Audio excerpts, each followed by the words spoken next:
नमस्कार, मैं ममता नेगी और आप देख रहे हैं रिपोर्ट्स इंडिया। उत्तर प्रदेश के मुख्यमंत्री योगी आदित्यनाथ की चर्चा देश में तो होती ही है, उनका डंका देश में तो बजता ही है, लेकिन अब उनकी चर्चा अमेरिका में भी हो रही है। जी हाँ, ये सुनकर आप हैरान जरूर हुए होंगे, लेकिन ये सच है। अमेरिका के राष्ट्रपति डोनाल्ड ट्रंप को योगी मॉडल काफी पसंद है। लखनऊ से 12,346 किलोमीटर दूर अमेरिका के व्हाइट हाउस में योगी मॉडल की चर्चा हो रही है। ऐसा क्यों, ये आपको बताते हैं। पिछले साल दिसंबर में नागरिकता संशोधन कानून 2019 के खिलाफ विरोध प्रदर्शन के नाम पर दंगाइयों ने आगजनी की, हिंसा की और तोड़फोड़ की। उत्तर प्रदेश में भी हिंसा हुई, आगजनी हुई और तोड़फोड़ हुई। गाड़ियों को आग लगाया गया, पुलिस चौकियों को आग लगाया गया और सरकारी संपत्ति को भी आग के हवाले कर दिया गया। ऐसी घटनाओं से निपटने के लिए उत्तर प्रदेश के मुख्यमंत्री ने एक नई शुरुआत की। दंगाइयों को सबक सिखाने का पूरा इंतजाम किया गया। उत्तर प्रदेश के 100 जगहों पर पोस्टर्स लगाए गए और इन पोस्टर्स में 57 दंगाइयों के नाम, उनके पते और उनसे वसूली जाने वाली रकम लिखी गई। हालांकि बाद में इलाहाबाद हाईकोर्ट ने सरकार के इस आदेश पर रोक लगा दी। दंगाइयों से निपटने की उत्तर प्रदेश सरकार की इस कार्यवाही की पूरे देश में तो चर्चा हुई ही, और अब अमेरिका में भी इसकी चर्चा हो रही है। पिछले दिनों अमेरिका में भी दंगे हुए। अमेरिकी अश्वेत नागरिक जॉर्ज फ्लॉयड की पुलिस के हाथों मौत के बाद अमेरिका में दंगे भड़क गए। वहां पर भी आगजनी हुई, तोड़फोड़ हुई। व्हाइट हाउस से थोड़ी दूरी पर पूर्व राष्ट्रपति एंड्रयू जैक्सन की मूर्ति को दंगाइयों ने तोड़ दिया।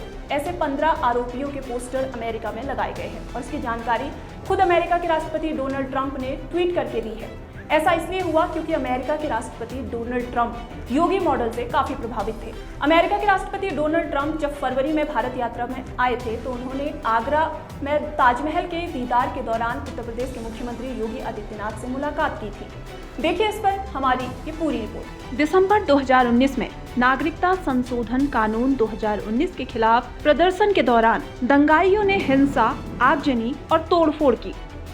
उत्तर प्रदेश के मुख्यमंत्री योगी आदित्यनाथ ने दंगाइयों को सबक सिखाने के लिए 100 से ज्यादा जगहों पर पोस्टर्स लगवाए और इन पोस्टर्स पर 57 दंगाइयों के नाम, उनका पता और उनसे वसूली जाने वाली रकम लिखाई गई।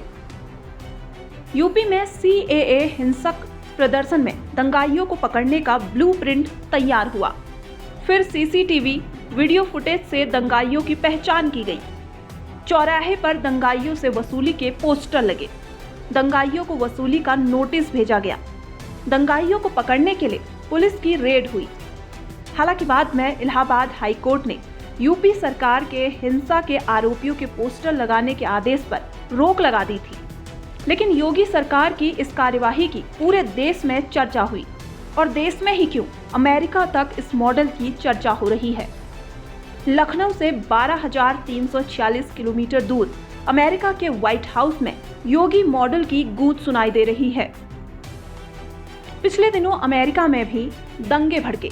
अश्वेत अमेरिकी नागरिक जॉर्ज फ्लॉयड की पुलिस के हाथों मौत के बाद हिंसक प्रदर्शन हुए थे। इस विरोध प्रदर्शन में व्हाइट हाउस के पास लाफियते स्क्वायर पर दंगाइयों ने पूर्व राष्ट्रपति एंड्रयू जैक्सन की प्रतिमा को गिराने की कोशिश की। ऐसे 15 आरोपियों की तस्वीरें अमेरिका में पोस्टर में लगाई गई हैं। दंगाइयों ने मूर्ति पर चढ़कर उसे रस्सियों से बांधकर उसे खींचकर तोड़ दिया। 19वीं शताब्दी में राष्ट्रपति रहे जैक्सन का अमेरिका के मूल निवासियों के खिलाफ अच्छा व्यवहार नहीं रहा था, जिसकी वजह से वो नस्ल भेद का विरोध करने वालों के निशाने पर है। राष्ट्रपति ट्रंप ने भी अब दंगाइयों के खिलाफ यूपी के योगी मॉडल को ही अपनाया है। आगरा में यूपी के मुख्यमंत्री योगी आदित्यनाथ और अमेरिकी राष्ट्रपति ट्रंप की मुलाकात भी हुई थी, जब वो ताजमहल देखने आगरा आए थे। ये पोस्टर अमेरिकी राष्ट्रपति डोनाल्ड ट्रंप ने ट्वीट करते हुए कहा कि कई लोग हिरासत में लिए गए हैं, कई लोगों की तलाश जारी है, जिन पर लाफियते स्क्वायर में सार्वजनिक संपत्ति तोड़ने का आरोप है। इनमें 10 साल की जेल की सजा का प्रावधान है। आज इस रिपोर्ट में बस इतना ही। देश और दुनिया की बाकी खबरों के लिए आप हमारी वेबसाइट reportsindia.in पर विजिट कर सकते हैं। साथ ही रिपोर्ट्स इंडिया को सोशल मीडिया के हर प्लेटफॉर्म पर फॉलो कर सकते हैं।